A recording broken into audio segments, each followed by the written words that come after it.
লম্বা সময় আমি বাহিরে ঘুরবো, ঘুরতে ঘুরতে ঘুরতে ঘুরতে শেষ মুহূর্তে যায় দেখবেন বিষয় ঢুকে গেছে ইনশাআল্লাহ। বিষয়টা কেমন শুরুতে আপনাদের কাছে মনে হইতে পারে বিষয় দিল কি, আলোচনা চলতেছে কি, এই জন্যে বলতেছি, না হয় বলতাম না। ফাও আলাপ করার সময় আমাদের হাতে নাই, যে আপনাদের বিষয় একটা আর আমি ফাও আলাপ করবো আরেক জায়গায়, মুখস্থ যেটা আছে সেটাই আলাপ করো। বক্তা সাহেব ওয়াজ মুখস্থ করছে কারবালার কিসে, তো এক জায়গায় গেছে, ওই জায়গায় যাওয়ার পর আরজ করা হয়েছে, হুজুর রজব মাস তো আমাদের একটা চাওয়া হইল আজকে আপনি মেরাজ বিষয়ক একটা আলোচনা করবেন। তো হুজুর বলে কোনো সমস্যা নেই, আজকে মেরাজের আলোচনা হবে। তো খুতবা টুতবা পইরা পাবলিকরে জিজ্ঞেস করতেছে মেরাজে কে গেছিলেন, তো আপনারা বলেন কে গেছিলেন, আরে জবাব দেন, মেরাজে কে গেছেন? নবী আলাইহিস সালাম। তো বলে নবী আলাইহিস সালাম কার নানা? কার নানা? হাসান হুসাইনের নানা। হাসান হুসাইন চিনেন আপনারা? আহা, হযরত হুসাইন কারবালার মাঠে কি নির্মম ভাবে শহীদ হইলেন, এই বইলা কারবালার ভাষণ করছে। বিষয় ছিল কি? কথা বলে না, আপনার করে আমি ঘটনার বুঝাইতে পারি নাই। বিষয় ছিল মেরাজ। মেরাজে কে গেছেন? নবী আলাইহিস সালাম। নবী কে? হাসান হুসাইনের নানা। হাসান হুসাইনকে হযরত হুসাইন কারবালার মাঠে শহীদ হয়েছেন। কারবালার ওয়াজ শেষ কইরা বয়ানের শেষ দিকে বলে আমাকে তো মেরাজের বিষয়ে আলোচনা দেওয়া হয়েছিল, কিন্তু কারবালায় ঢুকে গেলাম প্রসঙ্গক্রমে, ভবিষ্যতে ইনশাআল্লাহ আসলে এই বিষয়ে আবার আলাপ হবে ইনশাআল্লাহ তাআলা। আমার মাকসাদ ওইটা না, আমার ঢুকতেই দেরি লাগে। আমার ধরনটা একটু বুঝানেন। বাড়িতে মেহমান আসছে, তো মেজবান হোস্ট বাড়িওয়ালা বাজারে যাবে, তো মেহমান বলে ভাই আমারও নিয়ে যাও, তো চলো। তো গেছে বাজারে, যায় মেজবান বাড়িওয়ালা একবার চালের দোকানে যায়, একবার ডালের দোকানে যায়, একবার গোশত, একবার মাছ, একবার সবজি, স্বাভাবিক এক এক আইটেম এক এক দোকানে। তো মেহমান জিজ্ঞেস করে কি ভাই তুমি এত দোকানে ঘুরো কেন, এটা কেমন কথা? তো বাড়িওয়ালা বলে ভাই রে, বাজার করতে হইলে নানান দোকানে যাইতে হয়, তুমি বাজার দেখতে আসছো, তুমি আমার সাথে সাথে ঘুরো, আমি কই কই যাই এটা তোমার বিষয় না, তুমি দেখবা দস্তরখানে খানা ঠিক আছে কিনা। বুঝে আসছে কথা? আমিও আপনাকে লইয়া লইয়া বাজারে বাজারে ঘুরুম, আপনারা মনে করেন না বেড়ে কই কই যায়, এটা আপনার বিষয় না।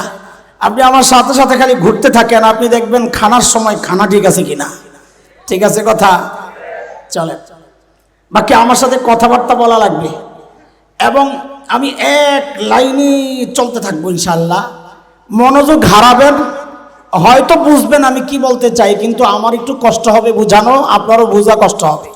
এজন্য মনোযোগ হারানো যাবে না এক মুহূর্তের জন্যও ইনশাআল্লাহ। আসেনি মনোযোগ? পরীক্ষা লব, নিলে তো ফেল করবেন। এই যে না কইছেন না, ধরা খাইছেন। ঘুমটুম যান নাই তো?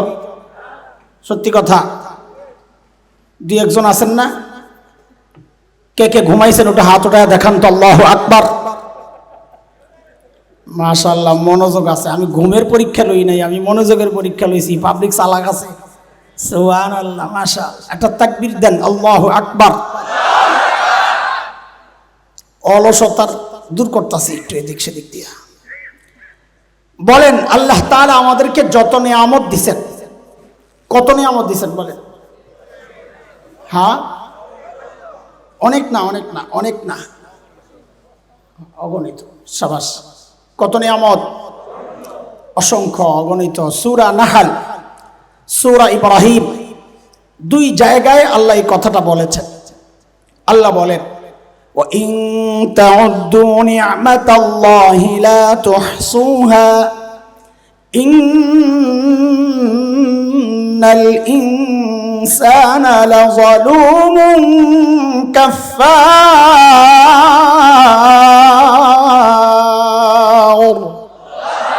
বান্দা এত এত নিয়ামত দিছি, গইনা শেষ করতে পারবা না। আচ্ছা, এই সব নিয়ামতের মর্যাদা কি এক বরাবর না বড় ছোট আছে? যেমন আপনাকে যদি অপশন দেওয়া হয় তোর হাতটা দিবি না কল্লাটা দিবি, কোনটা দিবেন? বোঝা গেল আপনার কাছে হাতের মূল্য আর কল্লার মূল্য। আমাদেরকে আল্লাহ যত নিয়ামত দিচ্ছেন এগুলোর মধ্যে বড় নিয়ামত কোনগুলো? তো মুফাসসিরিনে কেরাম বড় নিয়ামত বুঝার জন্য কিছু মূল নীতি বের করেছেন, যে এই মূল নীতির আওতায় যেগুলো পড়বে এগুলো বড় নিয়ামত। যেমন একটা মূলনীতি এমন, যে সমস্ত নিয়ামত বর্ণনার ক্ষেত্রে আল্লাহ শব্দ মান ব্যবহার করেছেন, মান্না খোটা দেওয়া। খোটা মানুষ আমরা যে খোটা দেই, কখনো ছোট অনুগ্রহের খোটা দেই না, দিলে বড়টার দেই। কথার কথা, আপনি কাউকে 100 টাকা দিছেন, একই ব্যক্তিকে আপনি 1 লক্ষ টাকাও দিছেন, একই ব্যক্তি। কোনোদিন যদি খোটা দেন কি বলবেন? হয় তোরেন একদিন 100 টাকা দিছিলাম, এটা বলবেন? কোনটা বলবেন? বড়টা না ছোটটা? খোটা কোনটা দেয়? আল্লাহর শানে খোটা দেওয়া এটা বেমানান শব্দ, খোটা এটা ভালো কাজ না। তো এই জন্য মুফাসসিররা অর্থ করেন আল্লাহ অনুগ্রহ প্রকাশ করেছেন। যেই সমস্ত নিয়ামত বর্ণনার ক্ষেত্রে আল্লাহ ওই খোটার শব্দ, অনুগ্রহ প্রকাশের যে শব্দ মান্না, এইটা ব্যবহার করেছেন, মুফাসসিররা বলেন বুঝতে হবে আল্লাহর দেওয়া নিয়ামতগুলোর মধ্যে ওই নিয়ামতগুলো অন্যতম শ্রেষ্ঠ নিয়ামত। যেমন সূরা হুজুরাতের শেষ আয়াতের আগের আয়াত, আল্লাহ এমনই একটা নিয়ামতের কথা বলতেছেন। আল্লাহ কি বলেন শুনেন, ইয়ামুন্নুনা আলাইকা আন আসলামু কুল লা তামুন্নু আলাইয়া ইসলামাকুম বালিল্লাহু ইয়ামুন্নু আলাইকুম আন হাদাকুম লিল ঈমান ইন কুনতুম সাদিকিন। আল্লাহ বলেন, বান্দা আমি যে তোমাকে ঈমানের নিয়ামত দিছি, এটা আমার নিয়ামত দেওয়াগুলোর মধ্যে অন্যতম একটা শ্রেষ্ঠ নিয়ামত। আলহামদুলিল্লাহ বলেন। খুশি আর নাই মনে এই নিয়ামত পায়া? না বাড়ি যায় পড়বেন কিছু রাখছেন? আচ্ছা বইলেন, আমার যা যা সুবিধা আপনারা বইলেন। সুবহানাল্লাহ আলহামদুলিল্লাহ। যদি বাড়ির যাইয়া পড়েন তো আমার আগে জানাইয়া দিয়ে, আমি কিচ্ছু বলুক না। আর যদি এখানে পড়ার নিয়ত করেন তো সাথে সাথে বইলেন। এমনই আরেকটা নিয়ামতের কথা আমি শুরুতে যে আয়াতে কারিমা পড়েছি, ওই আয়াতে আল্লাহ বলেন, সূরা আলে ইমরান 164 আয়াত, আল্লাহ বলেন, লাকাদ মান্নাল্লাহু আলাল মুমিনিনা ইয বা'আসা ফীহিম রাসূলান মিন أنفسهم يتلو عليهم آياته ويزكيهم ويعلمهم الكتاب والحكمة وإن كانوا من قبل لفي ضلال مبين।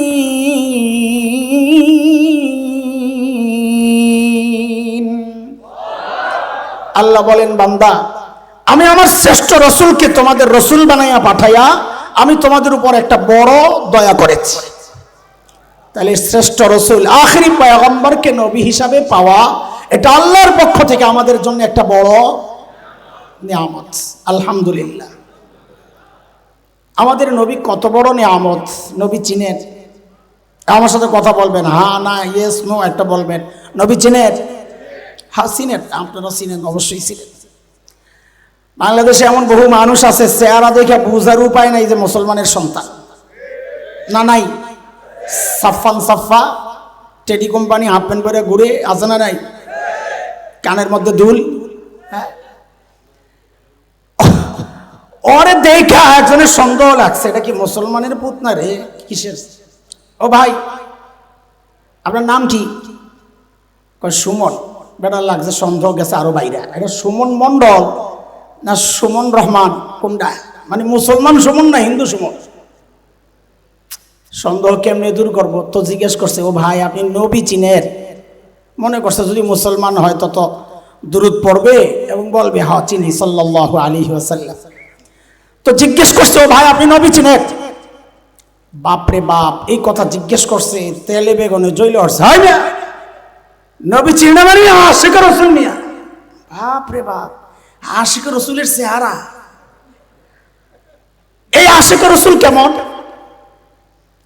আমরা যখন ছোট ফরিদাবাদ মাদ্রাসায় পড়ি, এখন যখন যেমন হিফজুল কোরআন প্রতিযোগিতা হয়, আমাদের ছেলেরা বিদেশ থেকে মুকুট ছিনায় আনে, ওই সময়ও বিদেশ থেকে প্রতিযোগীরা এরকম পুরস্কার আনত। বাকি ওই সময় হযরত ফেসবুক শরীফ ছিল না, তো এই জন্য প্রচারণা পায় নাই। এখন যেমন প্রচারণা পায়, ওই সময়ের এক ফেভারিট প্রতিযোগী ছিলেন নরসিংদীর আমাদের বড় ভাই ফরিদাবাদে কারি নুরুল্লাহ ভাই, এখন কাতারে আছে, বড় মসজিদের ইমাম কারি নুরুল্লাহ। উনি প্রায় সময় বাইতুল মোকাররমে ইসলামিক ফাউন্ডেশনের পক্ষ থেকে যে বাছাই প্রতিযোগিতা হইতো ওখানে ফার্স্ট হইতেন প্রায়, কিন্তু ওনাকে বিদেশে পাঠানো হইতো না, বাছাইয়ে প্রথম পাঠায় না। কেন? ওনার একটু শারীরিক সমস্যা ছিল, এরকম কাঁপতেন, বিদেশে যায় কাঁপাকাপি করবে, দেশের বদনাম হবে, দ্বিতীয় যারা হয় ওদেরকেই পাঠায়।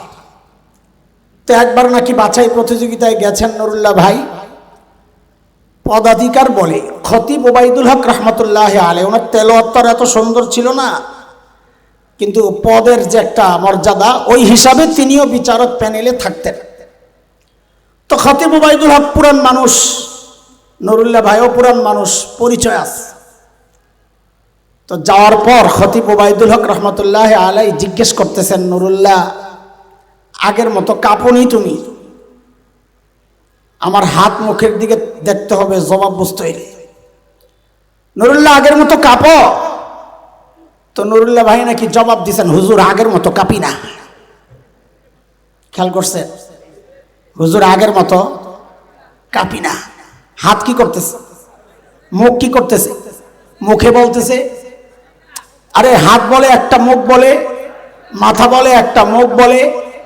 এখনকার আশিক রাসূলদের হালত হয়ে গেছে এই, ও মুখে বলে আশিক রাসূল, আর সুল বলে না না, ও তো আশিকে শয়তান। ও মুখে বলে আশিক রাসূল, আর দাড়ি ছাড়া চেহারা বলে ও আশিকে শয়তান। ও যদি আশিক রাসূল হইতো, নবীর সুন্নাত দিয়ে তার বডি সাজাইতো।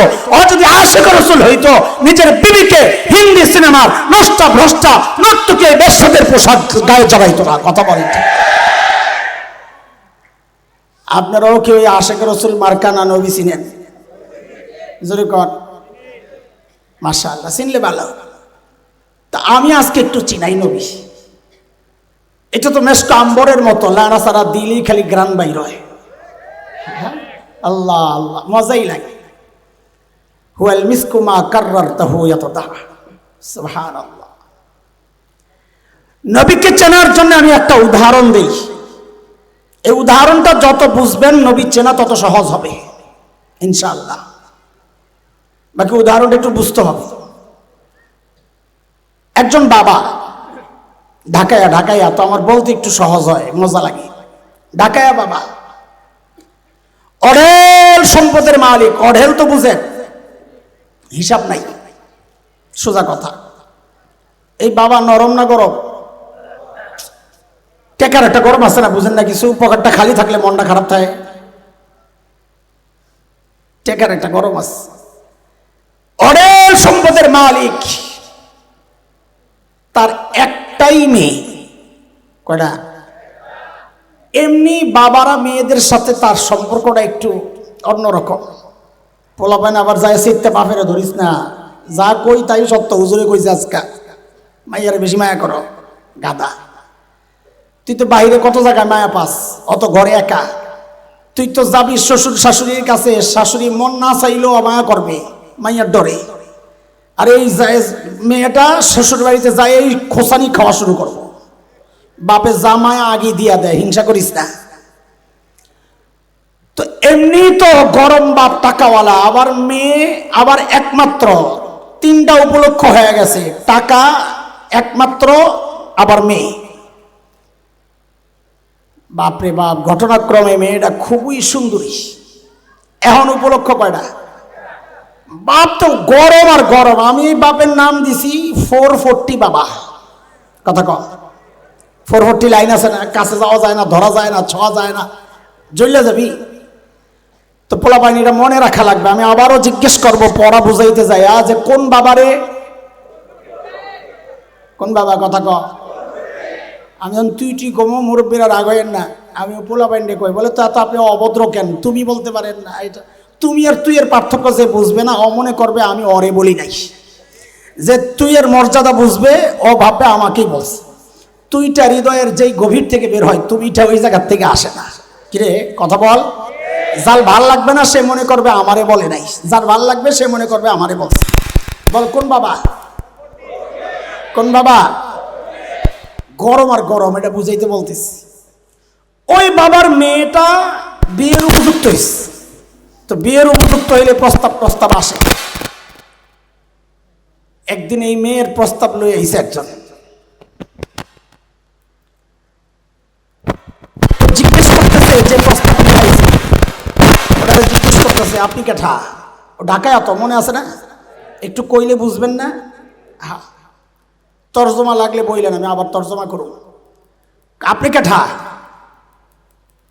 তো যে আসছে প্রস্তাব লিয়া কয় আমি ছেলের পোলা, ছেলে তো কয় না, পোলার খালু হই। কি হয়? হই আর কি, হই রে কয় ওই পোলার খালু হই। ওরে বাপ রে বাপ, কোন বাপ জানি? যেই না কইছে খালু হই, এমন খেপছে বেড়া, হই মিয়া আমার মাইয়া পয়সা গেছে নি হিমিয়া, খালু হয়েছেন প্রস্তাব লিয়া। তো বেটা কয় ভাই কেটা হইব? পোলার বাপরে বাড়ান তোকে চেতেন কেলা, কইলে তো হয়। বাইতে গেছে, কই গেছে? আরে বাইতে, বাড়িতে না, বাড়িতে। কোন জায়গায়? বাইতে, এটা সহি শব্দ। বাইতুন ঢাকায় এরা সহি শব্দ কয়। বাইতে গেছে, বাইতে গিয়া পোলার বাপরে কয় বাপরে বাপ, যেই 440 বাপ দেখে আইছি রে ভাই, তোমার পোলার প্রস্তাব লিয়া তুমি যাও। এই উদাহরণ যত বুঝবেন নবী চেনা তত সহজ হবে। এটা ফালতু হাস্যরসের জন্য বলা মনে করেন না। 2 দিন পরে পোলার বাপ আইছে, ও ভাই আমার পোলার ব্যাপারে একটা প্রস্তাব আইছিল, খালু আইছিল, আপনি চেতে গেছিলেন? আপনি কেঠা? আমি পোলার বাপ। আচ্ছা আপনি পোলার নাম কি? অমক। আপনার নাম অমক, পোলার মায়ের নাম অমক, বংশ অমক, কালার কেমন অমক, দেখতে কেমন অমক, চুল নাক চোখ হাইট দোস্ত আহবাব যা কয় সব পছন্দ হয়। কার? 440 বাপের, মেয়ের বাপের। সব হই না বেটার পছন্দ হয়েছে। হ্যাঁ আপনার পোলা লাগে, আমার মায়ের বিয়া দেওয়ান যায়, এখন বিয়া ঠিক। এইবার আপনারা আসেন। এই বাবা, কোন বাবা? এই বাবা তার মেয়েকে যখন বিদায় দিবে, বলেন যার টাকার অভাব নাই, সে যখন শাড়ি কিনতে যাবে দামিটা নিবে না কম দামিটা? সুন্দর না অসুন্দর? কেন? তার টাকার অভাব নাই, খরচের জন্য মেয়ে ছাড়া আর কোনো জায়গাও নাই। শাড়ি কিনতে যায় তো সেরাটা কিনে, গয়না কিনতে যায় তো সেরাটা কিনে, প্রসাধনী তো সেরাটা, আর জুতো কিনতে যায় তো ওইটাও সেরা। সব সেরা জিনিস দিয়া সাজায়া তারপরে সে তার মেয়েটাকে বাপের বাড়ির থেকে জামাইয়ের বাড়ির দিকে বিদায় দেওয়ার কথা। নাকি বলেন? আপনিও তো আপনার মেয়েরে বিদায় দিলে, গরিব বাবাও চেষ্টা করে সর্বোচ্চটা দিয়েই বিদায় দিতে, ঠিক কিনা ভাই?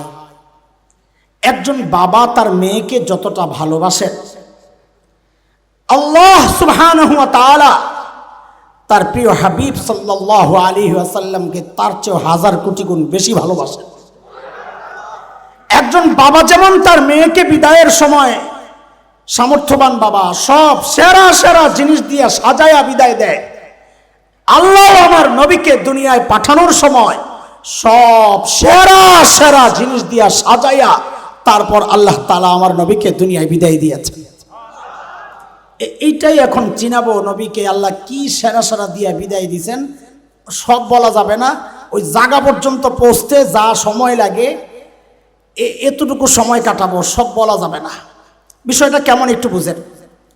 ছোট্ট বাচ্চারে লয়ে গেছে বাপে ডাক্তারখানায়, ডাক্তার পরীক্ষা করে দেখছে যে বাচ্চাটার ইঞ্জেকশন দেওয়া লাগবে।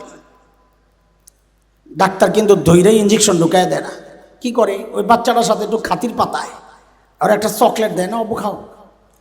ও চকলেট খায়, ডাক্তার এই আস্তে আস্তে ইঞ্জেকশন রেডি করে। যে দেখছে ওই চকলেটের মধ্যে আস্তে করে জিজ্ঞেস করে, আবু চকলেট মজা? হ্যাঁ আঙ্কেল অনেক টেস্টি। আরেকটা দিব, দেন। কোনোদিন পিঁপড়ার কামড় খাইছ? খাইছি। ব্যথা লাগে? দেখো তো দেখো তো। আস্তে ইঞ্জেকশনটা যদি ঢুকায় দেয়, এখন দুই সমস্যায় পড়ছে। এক হলো চকলেটের ঘুষ খাইছে, এখন কানতেও পারে না। আর একটু আগে মাস্তানি দেখাইছে, পিঁপড়ার কামড় ব্যথা পায় না, ওই মাস্তানির কারণে এখন কিছু করতে পারে না, খালি মোড়ায়। আমিও কিছুক্ষণ আপনাদেরকে চকলেট খাওয়াবো, নবীর সম্মান বয়ান করতেছি মানে চকলেট খাওয়াবো। সময় যখন হবে না আমার ইঞ্জেকশন রেডি করা, তো দেখবেন আস্তে ঢুকাই দিছে। কথা বুঝেন নাই? এখন কি খাওয়াবো? কি চলতেছে এখন? বাজারে ঘুরতেছি আর চকলেট খাওয়াইতেছি। চলেন। আল্লাহ তাআলা আমার নবীকে দুনিয়ায় পাঠানোর ক্ষেত্রে সব বিষয় লক্ষ্য করেছে। সর্বপ্রথম প্রস্তাবের ব্যাপার মনে আসেনি? আল্লাহর সিদ্ধান্ত, আমার নবীকে আমি দুনিয়ায় ফ্রিতে পাঠাবো না, আমার কাছ থেকে চায়া নিতে হবে। চায়া, প্রস্তাব দিয়া চায়া নিতে হবে। আমার নবীর দাম আছে।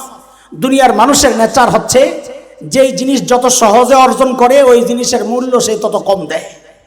অর্জন করা যত কষ্ট, মূল্য তত বেশি। কথা কন ঠিক কিনা? আল্লাহরও সিদ্ধান্ত, আমি আমার নবীকে এত সহজে দিব না, চায়া নিতে হবে প্রস্তাব দিয়া। বলে প্রস্তাব কে দিবে? বলে খালু মালু চলবে না। পিছনের কথা মনে রেখেন, খালু মালু কার দেওয়া লাগবে? কার? আমার নবীর বাপকে।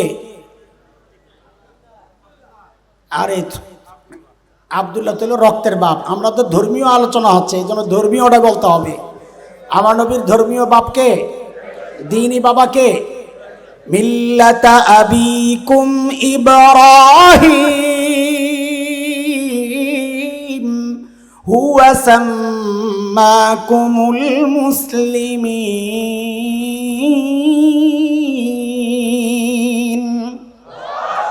খলিল ইব্রাহিম যখন বাইতুল্লাহ বানান, আল্লাহ খলিলের দিলের মধ্যে ওই কথা ঢেলে দিয়েছেন, খলিল এমন দামি একটা কাজ আপনি করেছেন, আমি আপনাকে পুরস্কার দিতে চাই। কি নেবেন বলেন?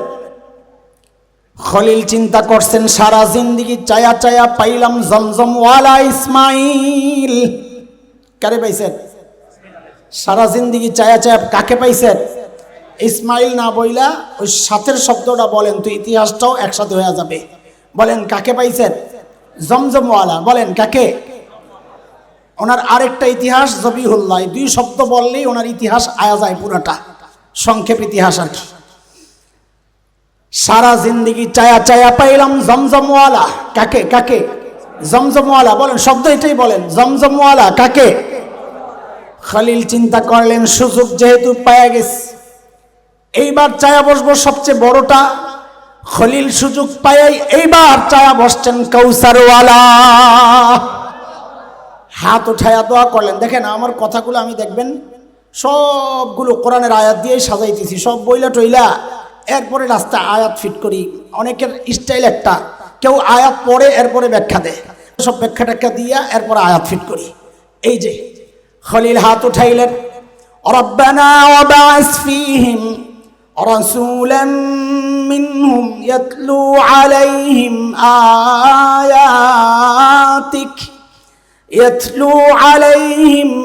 আয়াতিকা ওয়া ইউআল্লিমুহুমুল কিতাবা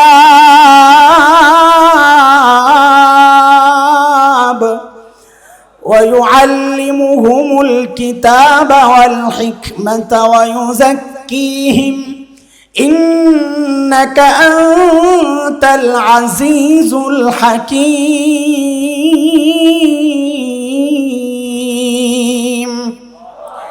আল্লাহ বাইতুল্লাহ তো বানালাম, বাইতুল্লাহ এবং তার আশপাশকে আবাদ করার জন্য একজন উপযুক্ত শিক্ষক দরকার। আমার একজন শিক্ষক চাই। খলিল আল্লাহর কাছে হাত পাচ্ছে, পাশের থেকে পয়সা জবিহুল্লাহ ইসমাইল আমিন আমিন বলতেছেন। বলে আপনি কেমনি বুঝলেন যে ইসমাইল আমিন বলতেছেন? পাশে আসেন, যেহেতু বাপের দোয়ায় সামিল হয়েছে, পাশে আসেন, ওইটা কেমনে বুঝলেন? কারণ এই দোয়ার আগের আয়াতই এটা, وَإِذْ يَرْفَعُ إِبْرَاهِيمُ الْقَوَاعِدَ مِنَ الْبَيْتِ وَإِسْمَاعِيلُ। ইব্রাহিম এবং ইসমাইল যখন বাইতুল্লাহ নির্মাণ করলেন, বাইতুল্লাহর দেয়াল উঠালেন উপরের দিকে, নির্মাণ তো আগেই হয়েছে, তো দোয়া করছেন, প্রস্তাব পাঠাইছেন আল্লাহর কাছে কে? আমি যা বলি ওইভাবে বলেন শব্দগুলো, তো বলতে আমার ভাল লাগবে, আপনাদের শুনতে মজা লাগবে। বলেন খলিলুল্লাহ, বলেন দোয়া পাঠাইছেন কে? প্রস্তাব পাঠাইলেন কে? সিলেবাসের প্রস্তাব পাঠাইছেন কে? আরো জোরে বলেন। পাশ থেকে আমিন বইলা সুপারিশ লাগাইয়া দিছেন কে? জবিহুল্লাহ, বলেন কে? হযরত ইসমাইল আলাইহিস সালামকে কি বলা হইতো?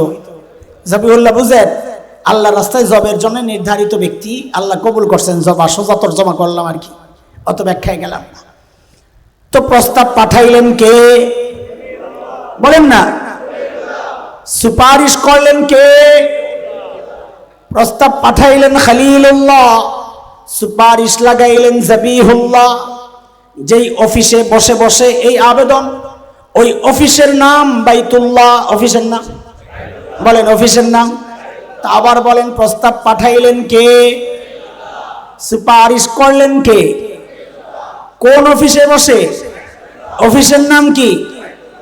আল্লাহ দেখলেন সুবহানাল্লাহ, খলিলুল্লাহর প্রস্তাব, জবিহুল্লাহর সুপারিশ বাইতুল্লাহর মতো জায়গায়, খলিলুল্লাহ, জবিহুল্লাহ, বাইতুল্লাহ তিনটার মিক্স যেহেতু হয়ে গেছে, আল্লাহ পাঠায়া দিলেন দোয়া কবুল করে হাবিবুল্লাহ। কারে পাঠাইছেন? পাঠানোর আগে দিয়ে আল্লাহ নবীর আটকাইছেন। দোস্ত দোস্ত আপনি একটু সামনে আসেন, আমার মাঝে মাঝে মাথায় হাত দেওয়া লাগবে, বদ অভ্যাস, ছাত্র করে যে এরকম করি না, এটা রয়ে গেছে অভ্যাস। আমার প্রিয় মানুষ, ছোট ভাই, পাঠানোর আগে দিয়ে নবীকে আল্লাহ আটকাইছেন। দোস্ত একটু থামেন, একটু থামেন, যাইয়েন না। কেন? কেন ওটা বুঝালো? মাহফিলে প্রধান বক্তা আসতে যদি একটু দেরি হয়, কথার টাইম দেওয়া 10:30, 10:30 ফোন দিছে আয়োজক, রে ভাই আটকাই গেছি যাবে, বক্তারে বলেন 10টা মিনিট চালাইয়া নিতে। তো একটা স্লিপ পাঠাইছে, প্রধান বক্তার আসতে 10 মিনিট 15 মিনিট লেট হবে, আপনি একটু চালাইয়া নেন। বক্তা যদি ভালো বক্তা হয়, এটা খুবই বিরক্তিকর একটা বিষয়, কারণ উনি টাইম অনুযায়ী বয়ান ফিনিশিংয়ে চলে গেছেন। যাদের কথার আগামাগা নাই, আগামাথা নাই, এগরে যখন লাগাই দিবেন তখনই চলবে। কিন্তু কেউ যদি বিষয়ভিত্তিক আলোচনা করে, ফিনিশিং দিয়ে দিলে, তখন যদি বলে আরেকটু চালায় নেন, মেজাজটা খারাপ হয়ে যায়, তখন কথাও এলোমেলো শুরু হয়। পাবলিক বড় চালাক, তখন বুঝালায় যে কথার এখন লাইনে নাই, তখন পাবলিকের মধ্যে 3টা শ্রেণী হয়ে যায়। এই বাতাসটা, মাইকের সমস্যা, একটু ঘুরাইয়া দেন, বাতাস আপনারা খান, মাইকেরে দিয়েন না। পাবলিক বড় চালাক, যে বয়ান এলোমেলো চলতেছে, লাইনে নাই, তখন পাবলিকের মধ্যে 3টা শ্রেণী হয়। এক শ্রেণী চিন্তা করে প্রধান বক্তার বয়ানটা সামনে থেকে শুনুন, জায়গা ছাড়ুন না, বয়ে থাকে, চুপচাপ বয়া বয়া জিজ্ঞাসা করে। আরেক শ্রেণী বুড়া, অসুস্থ রুগী, ওনারা চিন্তা করে একটু অজু ইস্তেঞ্জা সাইরাই। আরেক শ্রেণী হলো জুয়ান জায়ান আছে কতগুলা, এগুলা দূরে যায় একটু শয়তানের লেনদেন টান দিয়ে আসেন, এরকম মাহফিলটা একটু এলোমেলো।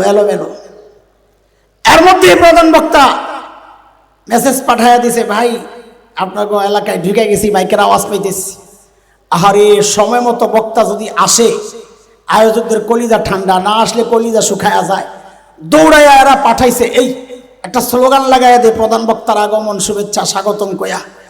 তো এই স্লোগানটা বয়ান চলাকালীন না দেওয়াই উচিত, যিনি বয়ান করতেছেন তিনি দিলেই ভালো। তার বয়ান বন্ধ করে কোনো স্লোগান নাই, কারণ তিনি কোরআন হাদিসের আলোচনা করতেছেন।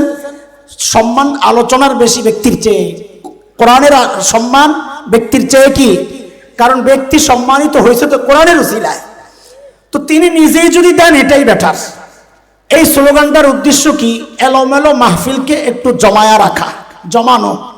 তো স্লোগান শুনে ওই যত গ্রুপ যেদিকে গেছে সব দৌড়ে আবার আস্তে করে মাহফিলে চলে আস। ঠিক আল্লাহ তাআলা আমার নবীকে দুনিয়ায় পাঠানোর সময় এই কাজটাও করেছেন। হাবিব, আপনি যে যাইবেন, আপনার বাপে প্রস্তাব দিছে, একটু অপেক্ষা করেন, আপনি প্রধান বক্তা, মাহফিল একটু এলোমেলো হয়ে গেছে, আমি একটা স্লোগান দেওয়া এলোই। বলে স্লোগান কে দিবে? বলে আপনার আগের বক্তা নবী ঈসা আলাইহিস সালামকে দিয়ে দেওয়াই দিছি, আগের বক্তা।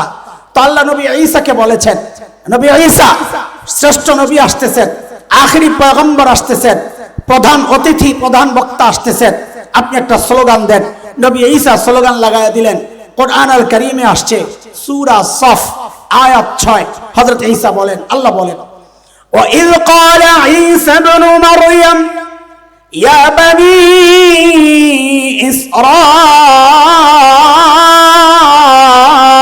ইসরাঈল إني رسول الله إليكم مصدقا لما بين يدي من التوراة ومبشرا برسول يأتي من بعد اسمه أحمد। ও বনি ইসরাইল, শুনো শুনো, কে বলতেছেন এটা? শুনো, এতদিন তো আমি ওয়াজ করছি, এখন প্রধান অতিথি আসতেছেন মিন বাদি, প্রধান অতিথি আসতেছেন যার নাম হবে আহমদ। আল্লাহু আকবার। আল্লাহ আমাকে তোমাদের রাসূল বানিয়ে পাঠাইছিলেন। হযরত ঈসার স্লোগানের বক্তব্যের মূল পয়েন্ট দুইটা, খেয়াল করেন। আমি ধীরে ধীরে ইনজেকশনের দিকে ঢুকে যাচ্ছি, খেয়াল করেন। হযরত ঈসার বক্তব্যের মূল পয়েন্ট কয়টা? এক, ইন্নী রাসূলুল্লাহ ইলাইকুম। মাদ্রাসার ছাত্র, আমাদের ছোট ভাই, নবীন ওলামা, আপনারা এই বিষয়গুলো একটু মনোযোগ সহ শুনলে আশা করি দেশ জাতি উপকৃত হবে। আপনারা বিষয়টা বুঝলে অনেক ফিতনার জবাব দিতে পারবেন এবং মানুষও অনেক ফিতনা থেকে বেঁচে যাবে ইনশাআল্লাহ। এই বিষয়গুলো না জানার কারণে নিজের নবীকে না জানার কারণে বহু ফিতনা দেখলেও কথা বলি না, বরং ওলামারা কথা বললে উল্টা ওলামাদের বিরুদ্ধে দাঁড়ায়া যায়। কেন? আমি আমার নবী চিনি না, এই জন্য নবী চিনাচ্ছি। খেয়াল করেন, হযরত ঈসার বক্তব্যের মূল পয়েন্ট কয়টা? এক নম্বর, ও বনী ইসরাঈল ইন্নী রাসূলুল্লাহ ইলাইকুম। ও বনী ইসরাঈল, আল্লাহ আমাকে তোমাদের রাসূল বানাইয়া পাঠাইছেন। এই কথাটা মুখস্থ করবেন, মুখস্থ আমার সাথে সাথে করেন, বাড়িতে যাইতে যাইতে করবেন, সারা জিন্দগি মনে রাখবেন। হযরত ঈসার এই কথা বলেন, কি বলেছেন? ও বনী ইসরাঈল, বলেন, আল্লাহ আমাকে তোমাদের রাসূল বানাইয়া পাঠাইছেন। বলেন, ও বনী ইসরাঈল, আল্লাহ আমাকে তোমাদের রাসূল বানাইয়া পাঠাইছেন। বলেন, আবার বলেন। এটা একটা মারাত্মক কথা। এই কথা না জানার কারণে বাংলাদেশের বহু ফিতনা আমার চোখে পড়ে না। বলেন, ঠিক করে বলেন, হযরত ঈসার কি বক্তব্য? ও বনী ইসরাঈল, বলেন, ও বনী ইসরাঈল, আল্লাহ আমাকে তোমাদের রাসূল বানাইয়া পাঠাইছেন। এটা এক কথা। এটাই হচ্ছে আমাদের আলোচনার মূল পয়েন্টের বিষয়। এটা আমরা পরে আবার টাইনা ওঠাবো এখান থেকে, আপাতত রাখেন। শুধু মনে রাখেন, একটা কথা মুখস্থ করাইছিলাম। হযরত ঈসার বক্তব্য কি? ও বনী ইসরাঈল, আল্লাহ আমাকে তোমাদের রাসূল বানায়া ও মুবাশশিরাম বিরাসূল, এবং আমি তোমাদেরকে ভবিষ্যৎ রাসূলের সুসংবাদ দিচ্ছি। প্রধান অতিথি আসতেছেন, তার নাম হবে আহমদ। আহারে, আল্লাহ আমার নবীকে যা দিছেন সব সেরা জিনিস দিছেন। আরে নাম দিছেন তো সেরা দুইটা নাম। আমার নবীর এক নাম আহমদ, এক নাম মুহাম্মদ। আহমদ মানে সবচেয়ে বেশি প্রশংসাকারী। মাকামে মাহমুদের ব্যাপারে আল্লাহর নবী বলেছেন, সেখানে আমি আল্লাহর এমন প্রশংসা, এমন শব্দে করব, যেই শব্দে আর কেউ কোনোদিন প্রশংসা করে নাই, করবেও না। আমার নবীর আর এক নাম মুহাম্মদ। মুহাম্মদ মানে সবচেয়ে বেশি প্রশংসিত। আরবের লোকেরা পড়ছিল এই নাম লইয়ে বড় ভেজালে। বাজারে যায়া বলে কি, এই মুহাম্মদ খারাপ লোক, এর কাছে যাইবা না। আমি তর্জমা জানি না দেখে এই কথাটার মধ্যে কোনো দ্বিমুখিতা নাই, বৈপরীত্য নাই। কিন্তু যারা আরবি জানে এরা কি বলে, ওই মিয়া যিনি সবচেয়ে বেশি প্রশংসিত উনি আবার খারাপ কেমনে হয়? মোহাম্মদ মানে কি সবচেয়ে বেশি। তখন এরা বসছে মিটিংয়ে, রে এই নাম দিয়া বদনাম করা যাবে না, নাম পাল্টা। কি নাম রাখা যায়? এই যুগের 2-4টা পান্ডা বা মুরগি চোরা যদি ওই মিটিংয়ে থাকতো তো কইতো মুরগি তেতুল হুজুর রাখলা। কি নাম রাখ? অসভ্যগুলা। ওই যুগের পান্ডারা নাম রাখছে মোহাম্মদের জায়গায় মুজাম্মাম। কি নাম রাখছে? নাউজুবিল্লাহ পড়েন। কি নাম রাখছে? মুজাম্মাম, মানে সবচেয়ে বেশি নিন্দিত। নাউজুবিল্লাহ। কিন্তু লাগছে বেজার। বাজারে যায় এখন যায় বলে এই মুজাম্মামের কাছে কেউ যাইবা না, খারাপ মানুষ। 40 বছর থেকে মানুষ জানলো একটা মানুষের নাম মোহাম্মদ, এখন হঠাৎ নাম পাল্টাইছে না, এখন পাবলিক জিজ্ঞেস করে ভাই মুজাম্মাম কেটা, চিনলাম না তো। লাগছে নি বেজার? আল্লাহ কি নাম রাখছেন আমার নবীর। তুমি সারা জিন্দগি বদনাম করবা করবা করবা, করতে করতে করতে করতে দিন শেষে জিজ্ঞেস করা হবে এই তুমি কার বদনাম করতেছ? বলে যিনি সবচেয়ে বেশি প্রশংসিত। বলে তোর মাথাটা কি নষ্ট নাকি? সবচেয়ে বেশি প্রশংসিত মানুষটা আবার বদনাম হয় কেমনে? আল্লাহ আমার নবীকে চা দিয়েছেন। আহমদ এক নাম। আমাদের বড়রা অনেকে এটারে নিয়ে এত নাড়াচাড়া করছেন। আমার এই নাম নিয়ে নাড়াচাড়া করা আমার আজকের আলোচনার মূল পয়েন্ট না, নাইলে শুধু এই নাম নিয়ে কথা বলে রাজশাস আজীব আজীব নোক্তা বের করছে। যেমন আহমদ দেখতে যেটা দেখা যায় ওইটাই আপনাদের শোনাই। আল্লাহ তাআলা সমস্ত নবীকে পাঠাইছেন দুনিয়ার মানুষকে ইবাদত শিখাইতে। কি শিখাইতে? কি শিখাইতে? বলেন তো ইবাদতের মধ্যে শ্রেষ্ঠ ইবাদত কোনটা? কোনটা জোরে বলে না? আপনি আহমদের দিকে তাকাইলে দেখেন পুরো একটা নামাজ আহমদ দিয়েই যেন আল্লাহ নামাজদারে সাজাইছেন। আহমদ এই নামটা দিয়েই যেন আল্লাহ নামাজকে সাজাইছেন। বলে কেমনে? বলে আহমদ লিখতে অক্ষর লাগে 4টা, আলিফ হা মিম দাল। একটা বাচ্চারে দাঁড় করাইয়া দিলে ও যদি নামাজ পড়ে তো আপনারা দেখবেন দাঁড় করাইয়া, এখন দরকার নাই, পরে টেস্ট করে, সে যখন দাঁড়ায় সোজা হয়ে যখন দাঁড়ায় যেন আহমদের আলিফটা দাঁড়ায় আস। ওই মানুষটা যখন রুকুতে যায় যেন হায়ের মাথাটা দাঁড়ায় আস। ওই মানুষ যখন সেজদায় যখন মিমটা বৈশা রইছে, মানুষটা যখন আত্তাহিয়াতুর সূরতে ভালো করে তাকায় দেখেন কি সুন্দর করে দালটা বৈশা রইছে। আল্লাহু আকবার। এই লাইনে কথা বললে অনেক সময় যাবে, তো হাসপাতাল বন্ধ হয়ে যাবে, ইনজেকশন দেওয়া আমার জন্য মুশকিল হয়ে যাবে। আমার নবী যখন দুনিয়ায় আসেন, বরকত আর বরকত, আমি বরকত আর সৌন্দর্যের 2টা দিক বইলাই মূল পয়েন্টে চলে যাব ইনশাআল্লাহ। হযরতে আমেনা বলেন আমার দুলাল যখন আমার পেটে, আমি যখন জমজম কুয়ার কাছে যাই পানি উঠাইতে, এ যুবকরা বলো তো কুয়ার পানি উপরে থাকে না নিচে? সাবাস, কুয়া দেওস নাই, এর লিগা সন্দেহ করছিলাম তোর পণ্ডিত সব জানোস। হযরত আমেনা বলেন আমি যখন জমজম কুয়ার পাড়ে যাই, আমি খেয়াল করি পানিগুলা আস্তে উপরের দিকে উঠে যায়। আমি পানি নিয়ে যখন চলে যাই, পানি আবার নিচে যায়। মক্কার মেয়েরা আমাকে ডেকে বলে আমেনা একটু দাঁড়াও, তুমি দাঁড়াইয়া থাকতে থাকতে আমরা পানি উঠায় নিই, তুমি চলে গেলে তো পানি নিচের দিকে চলে যায়। আল্লাহু আকবার।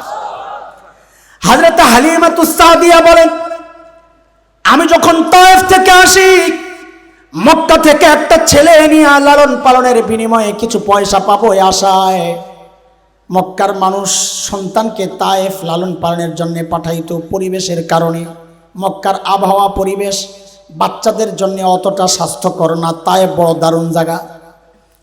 হযরতে হালিমা বলেন আমরা গরিব মানুষ ছিলাম, শক্তিশালী কোনো বাহন আমাদের সাথে ছিল না। তায়েফের সব মেয়ে আগে আগে মক্কায় পৌঁছে, ধনী ঘরের সব ছেলে পেলে আগে আগে বেছে বেছে নিয়ে আনিছে, পয়সা বেশি পাবে। আমরা মক্কায় যায় শুনি সব ঘরের ছেলে পেলে খালি, বাচ্চা খালি হয়ে গেছে। আরে একটা বাচ্চা আনার জন্য কেউ যায় না, কারণ কি? বলে এতিম বাচ্চা খরচ দিবে কে? হযরতে হালিমা বলেন স্বামীকে বললাম খালি হাতে যাওয়ার চেয়ে চলেন ওই এতিম বাচ্চাটারে নিয়ে যাই। আসলে কপাল খুলছে, বলেন আসলে। হযরতে হালিমা বলেন আমি যখন আমিনার ঘরে যাই, আহারে বাচ্চাটার চেহারার দিকে তাকায় আমি আর নজর ফিরাইতে পারি না, এটা মানুষ না চাঁদের টুকরা।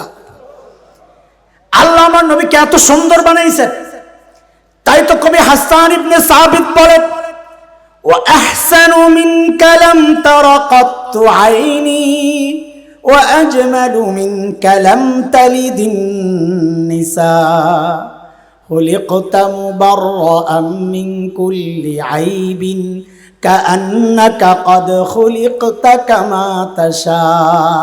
ওগো নবী, আপনার চেয়ে সুন্দর এই চোখ কোনোদিন কাউকে দেখে নাই, আপনার চেয়ে সুন্দর কোনো মা কাউকে জন্ম দেন নাই।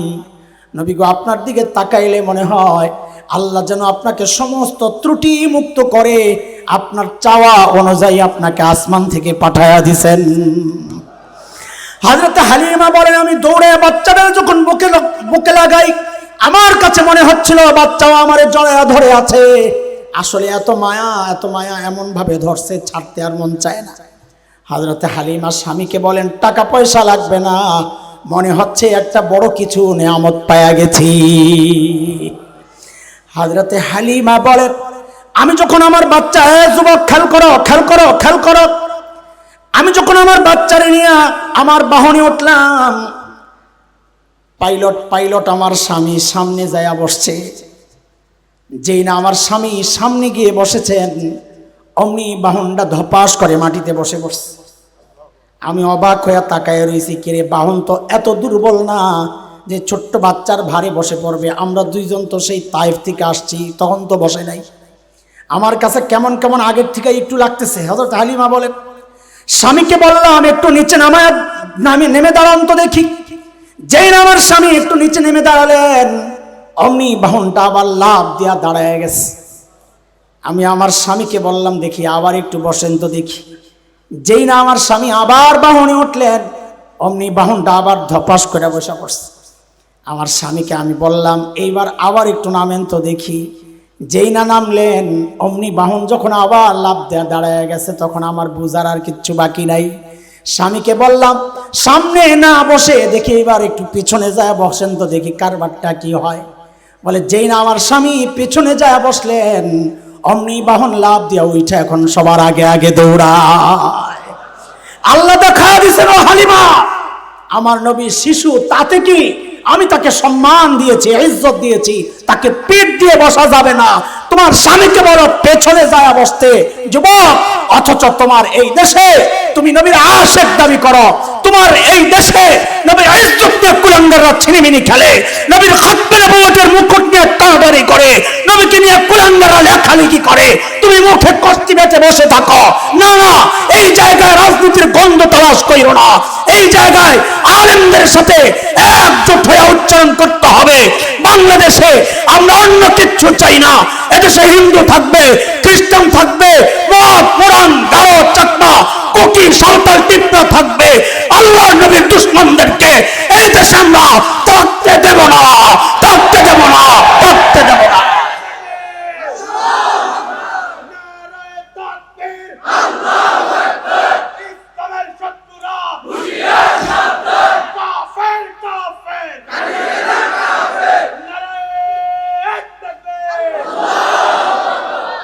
হযরত হালিমা বলেন, আমার বাহন যখন সবার আগে দৌড়ায়, তায়েফের মেয়েরা ডেকে জিজ্ঞেস করে, রে হালিমা, এটারে কি খাওয়াইছ? এই শক্তি কই পাইল? এটা কি আগের ডানা পাল্টাইছ? কয় না, আগেরটাই তো বলে খাওয়াইছো কি? বলে খাওয়াই নাই, বাহনেরও কোনো কারামতি না, এটা আমার কুরাইশি মেহমানের কারামতি। তায়েফ যখন পৌঁছে, হযরত হালিমাতুস সাদিয়ার বকরিগুলো ঘাস খায়া যখন ঘরে ফেরত আসে, ওই বকরির ওলান ভরা দুধ। তায়েফের মেয়েদের বকরি দুধ পায় না। মেয়েরা আয়েশা হযরত হালিমাকে জিজ্ঞেস করে, রে হালিমা, তোমার বকরিগুলো কোন জায়গায় ঘাস খায়, একটু দেখায়া দাও না। ওই যে মোড়া তাজা পোলাপাইন দেখলে আপনারা বলেন, এই তোর বাপে কোন দোকানের চাল খাওয়ায় রে। হযরত হালিমা বলেন, আরে না, এটা ঘাসের কোনো বরকত না, এটা বকরির কোনো বরকত না, এটা আমার কুরাইশি মেহমানের বরকত। আল্লাহু আকবার। আমার নবীকে সব জীবজন্তু চিনেছে, নবীর সৌন্দর্যে মুগ্ধ হয়েছে। ছোট্ট গল্প বলি, আমরা আমার মূল পয়েন্টে চলে যাব ইনশাআল্লাহ। হযরতে হালিমাতুস সাদিয়ার এক মেয়ে ছিল, সীমা। কি নাম? সীমা। বকরি চকরি চড়ায়, ছোট মানুষ, কাম যেটা ডিউটি। একদিন বকরি নিয়ে ঘরে আসতে আসতে একটু দেরি হয়ে গেছে। মেয়ে মানুষ, আবার ছোট মানুষ, মার কলিজায় তো একটা লাগে, বকা দিছে, দেরি করলা কেন? বাপরে, কাম করে বেডির এমনি তো হ্যাঁ ভাবই আলাদা, কাম করে পোলা পাইন যেগুলো, এগুলোর ভাব থাকে আলাদা, ওই 440 হয়ে যায় মাথা। বকা দিছে, এখন গেছে খেপটা, হ্যাঁ কাম করায় আবার বকা দেয়, কাম করুন না, আমি যাবো না বকরি রে, যাও। হাজরত হালিমা তো বুঝছেন তোরে কেমনি সাইজ করতে হবে আমি জানি। নিজের দুর্বল জায়গায় হাত দিলেই মানুষ সোজা হয়ে যায়। হাজরত হালিমা জানেন সীমার দুর্বল পয়েন্ট কোনটা, আস্তে করে মাইরা দিছেন, যাইবা না, যাইও না, আমার কি, বকরির দুধ পাইব না, তোমার কোরাইশি ভাই না খাইয়া মরবো, আমার কি। ও আল্লাহ, যে এই কথা কইছে কোরাইশি ভাই না খাইয়া মরবো, এখন সোজা হয়ে গেছে, কারণ বাইরে বড় ভালোবাসে সীমা, না নাম যান। কিন্তু যে ভাইরে, মাই অত চালাক কম না, যে ভাইরে ঢাল বানাইছ আমারে পাঠানোর লেগে, যাওয়ার সময় ভাইয়ারে লইয়া যাও। কি মুসিবত, বাচ্চা সারা যায় তাই তো বকরি সামলাইতে পারে না, আমি বাচ্চা নিয়ে যায় বকরি কেমনে সামলাই? আরে পারবি না, বোকা। হযরত সীমা বলেন, না মানা, তুমি চিন্তা করো না মা, আমি তো আগের দিনের গল্প তোমারে শোনাই নাই রে মা। ওই যে আরেকদিন ভাইয়ারে নিয়ে গেছিলাম মা, আমি ভাইয়ারে বকে নিয়ে আর সামনে সামনে হাঁটি, বকরিগুলারে অন্য দিনের মতো ধরাও লাগে নাই, ডাক দেওয়া লাগে নাই, সবগুলো পিছনে আমার লাইন ধরে ধরে হেঁটেছে। এ মা, মাঠে গিয়া আমার ভাইয়ারে কোলে নিয়ে আমি আমার ভাইয়ার চেহারার দিকে তাকায় আছি তো আছি, চোখ ফিরানো যায় না, এত সুন্দর আল্লাহ বানাইছেন। মারে কখন যে দিন শেষ হয়ে গেছে আমার খবর নাই, তাকায় আসি তো আসি। আলো আধারি, হঠাৎ কলিজা শুকায় গেছে, উদ্বেগ উৎকণ্ঠা সহ চারদিকে তাকাচ্ছিলাম, আহারে না জানি আমার বকরিগুলা হারায় গেছে, এখন কি উপায় হবে? ওরে মা, কি হয়েছে জাননি? মুখটা ওঠায়াই কি দেখেছি, আমি আমার ভাইয়ার চেহারার দিকে যেভাবে তাকায় আছি রে মা, তাকায়া দেখি সবগুলো বকরি চারদিক থেকে লাইন ধইরা এমনি আমার ভাইয়ার দিকে তাকায় আছে। আল্লাহু আকবার, কি বানাইছেন আল্লাহ! আরে বলেছিলাম যা দিছেন তো, বলে না যা দিছেন তো, কিতাব দিছেন তো, উম্মত দিছেন তো। আরে নবীকে আল্লাহ চোখ দিছেন তো সেরা, নাক দিছেন তো সেরা, হাত দিছেন তো সেরা, চুল দিছেন তো সেরা, আরে এমনকি ঘাম দিছেন যে ঘাম, ওইটাও সেরা। কেন? আমার আপনার ঘামের দুর্গন্ধে ধারে কাছে কেউ বসতে পারে না, আর আমার নবীর ঘাম সাহাবায়ে কেরাম বোতলে সংগ্রহ করতেন। কেন? এইরকম প্রোগ্রাম হইলে প্রোগ্রামে একটু লাগায়া দিতেন, আপনারা যেমন স্প্রে করেন না, সাহাবায়ে কেরাম নবীর ঘাম লাগায়া দিতেন, গোটা প্রোগ্রাম সুঘ্রাণে মৌ করত। সেরা। আরে দোস্ত দিছেন তো আবু বকরের মতো সেরা বন্ধু। এখনকার বন্ধুরা তো খালি পকেট খালি করে না। আর আবু বকর কেমন বন্ধু? নবী বলেন, ইন্না আমান্নান নাস আলাইয়া বিসহবাতিহি ওয়া মালিহি, আবু বকর তার সঙ্গ দিয়া, তার মাল দিয়া আমার উপর সবচেয়ে বেশি দয়া করছেন আবু বকর। বন্ধু দিছেন তো সেরা, উম্মত দিছেন তো সেরা, কিতাব দিছেন তো সেরা, জবান ভাষা দিছেন তো সেরা, যা দিছেন আল্লাহ সব সেরা সেরা জিনিস দিয়া সাজায়া তারপর আমার নবীরে দুনিয়ায় পাঠাইছেন। এই পর্যন্ত কথাবার্তা বুঝছেন নি আপনারা? চকলেট কি এগুলা? এইবার জায়গা মতো যাই, আস্তে আস্তে একটু আপনারা একটু মনোযোগী হয়েছেন বুঝতেছি আমি। এইবার যাওয়া যাবে, দইরাই ওটা শুরু করলে একটু সমস্যা আছে। আচ্ছা বলেন তো, ওই যে বাবা, কোন বাবা? ছাত্র ভালো আছে মাশাআল্লাহ। আচ্ছা, ওই বাবা তার মেয়েকে এমন কোন ছেলের কাছে কি বিয়ে দিবে যে ছেলের বাড়ি ঘর নাই? ঠিক আছে তো? তাইলে তো একটা পেস লাগবে। পেস আমি নিজেই লাগাইতেছি, দেখবেন সামনে খালি প্রশ্ন করুম আর উত্তর দিব ইনশাআল্লাহ। উত্তরের উপর আবার প্রশ্ন, আবার উত্তর, আবার উত্তরে আবার প্রশ্ন, আবার উত্তর, এইভাবে কিছুক্ষণ চলতে থাকবে। একটা প্রশ্ন মিস করবেন, পরের উত্তর বুঝতে কষ্ট হবে, ওই উত্তর বুঝবেন, পরের প্রশ্ন বুঝতে কষ্ট হবে। এই জন্য এই চেইন কথাগুলো একটু মনোযোগ সহ শুনবেন, এটা আমার আশা। না হলে চলে যান, অমনোযোগ হয়ে বসে থাকার দরকার নাই। আমি আপনার করে এই গজল গাইয়া সুন্দর টানটন দিয়ে আপনাদের দিলকে প্রশান্ত করতে পারবো না। কেন? আমার সেই যোগ্যতাই নাই, সেই কথা, সোজা কথা। মনোযোগ দিয়ে শুনলে কথাটা কি বলতে চাচ্ছি হয়তো একটু বুঝে আসবে। ওনারা আমার যে দায়িত্বটা দিয়েছেন হয়তো কিছুটা আদায় করতে পারবো ইনশাআল্লাহ। আমরা তো এই আমাদের পুরো প্রসঙ্গটারে ওই বাবার সাথে তুলনা করছিলাম, তাই না? কিন্তু এখানে তো হিসাব মিলে না। কেন? যে আল্লাহ না আমার নবীকে সব সেরা সেরা জিনিস দিয়ে সাজায়া পাঠাইছেন, এতক্ষণ তো এই দাবি করে আসলাম না। এক জায়গায় তো প্রবলেম, বলে কি তাইলে আল্লাহ আমার নবীকে দুনিয়ার সেরা সুন্দর জায়গা সুইজারল্যান্ডে কেন পাঠাইলেন না? দুনিয়ার সেরা সুন্দর জায়গা যাকে ভূস্বর্গ বলা হয়, দুনিয়ার জান্নাত কাশ্মীর, সেই কাশ্মীরে কেন পাঠাইলেন না? না পাঠাইয়া আল্লাহ পাঠাইলেন কোথায়? জাজিরাতুল আরব। শব্দটা এখন আমার সাথে বলেন সবাই, কোথায়? কোথায় বলেন, কোথায়? জাজিরাতুল আরব। এটা আমরা কিছুক্ষণ বলবো, তারপরে এই জায়গায় আরেক শব্দ বসাবো, তখন জাজিরাতুল আরব বাদ দিয়ে দিব। দেওয়ার আগ পর্যন্ত আমি জিজ্ঞেস করব, তো জবাব দিবেন আল্লাহ আমার নবীকে কোথায় পাঠাইছেন।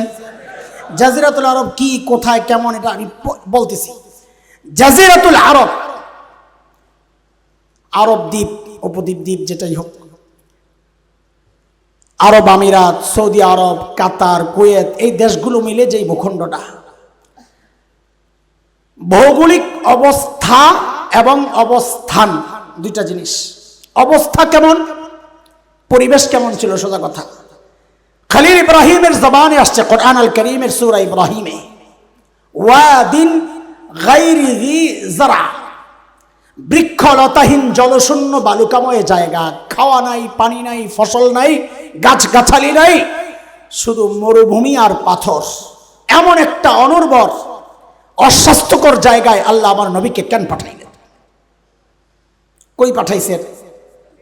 বলেন বলেন, কই পাঠাইছেন আমার নবীকে? আল্লাহ কই পাঠাইছেন? প্রশ্ন, আমার নবীকে আল্লাহ এখানে কেন পাঠাইলেন? সুন্দর জায়গায় কেন পাঠাইলেন? এই জবাব দেওয়ার আগে আপনাদের মাথায় একটা কথা আগে একটু বসায়া নেই, সেটিং করে, এরপর আমরা কথা আগাইতে থাকবো। মনোযোগ, মনোযোগ। এই কথাটা সেটা আগে মাথায় বসান। বলেন, আমাদের নবী ছিলেন একমাত্র বিশ্ব নবী। বলেন, আমাদের নবী কি ছিলেন? খালি বিশ্ব নবী না কিন্তু, কি? সবাই বলেন তো, একজনও বাদ থাকবেন না, সবাই বলেন। এই কথাটারে মাথার এক পাশে একটু সেট করে রাখেন। মাদ্রাসার পোলাবাইন হলে বলতাম হাসিয়া দিয়ে একটু উঠায় রাখ, জেহানের হাসিয়া ঢুকায়। তো বলেন, আমাদের নবী কি ছিলেন? একমাত্র বিশ্বনবী কাকে বলে সেই ব্যাখ্যায় আমরা পরে আসব ইনশাআল্লাহ। ওই জায়গায় এখন যাওয়ার দরকার নাই, শুধু শব্দটা বসান, আমাদের নবী কি ছিলেন। এইবার বুঝেন আমার নবীকে আল্লাহ জাজিরাতুল আরবে কেন পাঠাইছেন। এই জবাবটা দেওয়ার আগে জাজিরাতুল আরবের ভৌগোলিক অবস্থা বলেছি আমরা, পানি টানি নাই, গাছগাছালি নাই, ফল নাই, ফসল নাই। এবার অবস্থানটা শুনেন, কোথায়? এর তিন পাশে পানি, তিন পাশ, পারস্য উপসাগর, ওমান উপসাগর, হ্যাঁ, আরব উপসাগর, ভারত মহাসাগর, পশ্চিমে লোহিত সাগর। এই সাগরগুলো দিয়ে তিন দিকে পানি। একদিক জমিনের সাথে লাগা, ইরাক, জর্ডান, এদিক দিয়ে জমিনের সাথে লাগা। লাগা কয় দিক, ফাঁকা কয় দিক? ঠিক মানব দেহে মানুষের যে হার্ট আছে, হার্ট, কলব, এই হার্টের যে অবস্থা, তিন দিক শূন্য খালি, একদিক বডির সাথে লাগা। হার্টের যে অবস্থান বিশ্ব মানচিত্রে, জাজিরাতুল আরবের অবস্থানটাও ওই রকম। এই জন্যে ভূবিজ্ঞানীরা জাজিরাতুল আরবকে নাম দিয়েছে জিওগ্রাফিক হার্ট, বিশ্ব মানচিত্রের হার্ট এটা। তাইলে আল্লাহ আমার নবীকে কই পাঠাইছেন? এখন থেকে জাজিরাতুল আরবটারে সরাইয়া ওই জায়গায় বসান, হার্টে পাঠাইছেন। বলেন বলেন, বলেছিলাম না শব্দ আরেকটা চেঞ্জ করব, এই যে করলাম। এখন থেকে আর জাজিরাতুল আরব বলার দরকার নাই। বলবেন আল্লাহ আমাদের নবীকে কই পাঠাইছেন? কিসের হার্টে? বিশ্ব মানচিত্রের এই পুরা ভূমির হার্টে। আল্লাহ আমার নবীকে হার্টে কেন পাঠাইলেন? ওই যে বলেছি, প্রশ্ন উত্তর আসবে, উত্তরের উপর প্রশ্ন, আবার উত্তর আসবে। আল্লাহ আমার নবীকে হার্টে কেন পাঠাইলেন? আমার নবী দুনিয়ায় আসার আগ পর্যন্ত যত দার্শনিক দুনিয়ায় ছিল, গ্রিক দর্শন, রোমান দর্শন, পারস্য, ব্যাবিলিয়ন, মিশরি, ইরাকি, যত প্রাচীন দর্শন ছিল, সমস্ত দার্শনিকের বক্তব্য ছিল মানুষকে নিয়ন্ত্রণ করে তার ব্রেন। কে কে? সর্বপ্রথম উম্মি নবী মুহাম্মদুর রাসূলুল্লাহ সাল্লাল্লাহু আলাইহি ওয়াসাল্লাম সারা দুনিয়ার দার্শনিকদের বিরুদ্ধে দাঁড়ায়া ঘোষণা দিলেন, না, মানুষকে তার ব্রেন নিয়ন্ত্রণ করে না, মানুষকে নিয়ন্ত্রণ করে তার হার্ট। কে? নবী ঘোষণা দিলেন, আলা ওয়া ইন্না ফিল জাসাদি মুদগাহ ইযা সালুহাত সালুহাল জাসাদু কুল্লুহু ওয়া ইযা ফাসাদাত ফাসাদাল জাসাদু কুল্লুহু আলা ওয়া হিয়াল কলব। এতদিন তো পীর সাহেবরা এই হাদিস বইলা ওয়াজ করছে যে হার্ট ঠিক তো সব ঠিক, কলব ঠিক তো সব ঠিক। আমি তো আর পীর সাহেব না, আমি মুরিদ সাহেব। আমি হাদিস রে এই জায়গায় কামে না লাগাই আরেক জায়গায় লাগাই। কি? হাদিসের একটা সংক্ষেপ তরজমা আমরা বাইর করতেছি, আপনারা বলেন আমার সাথে, হার্ট ঠিক তো বডি ঠিক। বলেন বলেন সবাই বলেন, বলেন সবাই বলেন, হার্ট ঠিক তো। এবার বুঝেন আল্লাহ আমার নবীকে হার্টে কেন পাঠাইছেন? আমাদের নবী যেন কি ছিলেন? একমাত্র বাদ দিলে সব শেষ। বলেন আমাদের নবী কি ছিলেন? আল্লাহ একমাত্র বিশ্ব নবীকে হার্টে কেন পাঠাইলেন? বলে নবী, আপনি যেহেতু গোটা দুনিয়ার নবী, সারা দুনিয়ায় একসাথে এই অল্প সময়ে দিন প্রচার আপনার জন্য কষ্ট হবে। নবী, আপনি জাজিরাতুল আরব হার্টে মেহনত করেন। হার্টে হার্ট যদি ঠিক হয়ে যায়, আমি গোটা দুনিয়ার বডি ঠিক করে দিই। আরে চরম বাস্তবতা হচ্ছে আজকের জাজিরাতুল আরব ওই হার্টের শাসকদের ঈমান আকীদায় পচন ধরেছে, যার ফলাফল সারা দুনিয়ার মুসলমান, সারা দুনিয়ার বডিতে পচন ধরেছে। আমি চ্যালেঞ্জ করে বলছি, এখনো যদি জাজিরাতুল আরব ওই আরব শাসকরা ঠিক হয়ে যায়, হার্ট যদি ঠিক হয়ে যায়, সারা দুনিয়া ঠিক হয়ে মুসলমান সারা দুনিয়া নেতৃত্ব দিবে। কথা কম ঠিক কিনা? পারছে না কেন? হার্টে পচন ধরছে তো বডিতেও পচন ধরছে। বুঝেন জিনিসটা, আরো বুঝেন, আরো ভালো করে বুঝেন, না হয় আগানো যাবে না। ধরেন এখানে বিশাল একটা পুকুর, আপনি ঠিক মাঝখানে একটা ঢিল ছুঁড়েছেন, ঢেউটা সমান তালে চারদিকে ছড়াবে, তাই না? কিন্তু যদি একদিকে মারেন, তাহলে ঢেউটা একদিকে দ্রুততার সাথে শক্তিশালী ভাবে যায় আশ্রে পড়বে, অন্য প্রান্তে যেতে যেতে সময় লাগবে, ঢেউটাও দুর্বল হয়ে যাবে, তাই কিনা? আমার নবী যেহেতু একমাত্র বিশ্ব নবী, তাই আল্লাহ সারা দুনিয়ার ঠিক মাঝখানে হার্টে পাঠাইয়া দিছেন। কেন? যেন হেদায়েতের নূর সমান তালে চারদিকে দুনিয়ার ছড়ায়া যায়। আর এই জন্যই তো বলি আমরা, বাংলাদেশে ইসলাম সেই সাহাবীদের হাত ধরেই আসছে।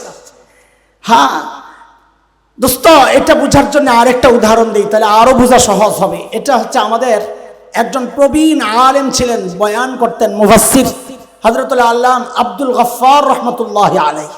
ওলামারা জানেন, সাধারণ মানুষের হয়তো ভুলে গেছেন। অনেক বড় মুফাসসির ছিলেন, বড়দের সাথে চলতেন, বড়দের নেক সোহবতে থাকতেন, হয়তো হাফিজজির সোহবতে থাকতেন।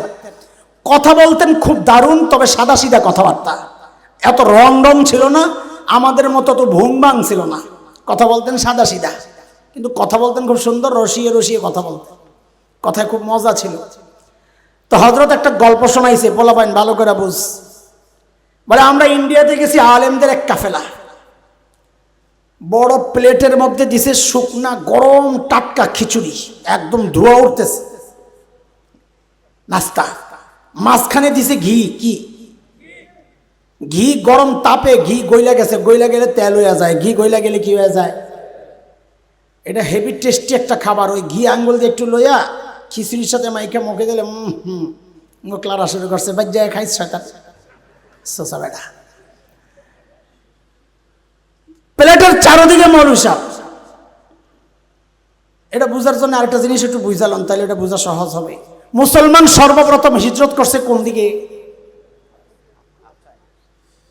হাবশা, আবিসিনিয়া না? এটা মক্কা থেকে পশ্চিমে, বলেন কোন দিকে? লোহিত সাগর যেটা আছে এখন, এর পশ্চিম পাটটাই এখনকার যে দেশ ইথিওপিয়া, ইরিত্রিয়া, ওইটাই নবী যুগের হাবশা। তো পশ্চিম দিকে যেই মাওনা বসছে, উনি করছেন কি, ঘিয়ের মধ্যে আঙ্গুলটা ঢুকাইয়া, ঘি তো মাঝখানে না, ঘিরে বানাইছে ইসলাম দুনিয়ার মাঝখানে, ঘিয়ের মধ্যে আঙ্গুলটা ঢুকাইয়া নিজের দিকে একটা টান দেয় আর বলে কি, ইসলাম প্রথমে মক্কা থেকে হাবশার দিকে হিজরত করছে। ঘি তো গলে গেছে, সব ছুটছে ইসলাম হাবশার দিকে। ঘি ছুটছে কোন দিকে? উত্তর দিকের মৌলবী কয় দরবদ্ধ, কারবাটা দেখছো বেডার। উনি আর দেরি না কইরা আঙ্গুলটা ঢুকাইয়া নিজের দিকে একটা টান মারে আর বলে কি, ইসলাম এরপরে মক্কা থেকে মদিনার দিকে হিজরত করছে। মক্কা থেকে মদিনা কোন দিকে? উত্তর দিকে। মদিনা থেকে দক্ষিণে হইল মক্কা।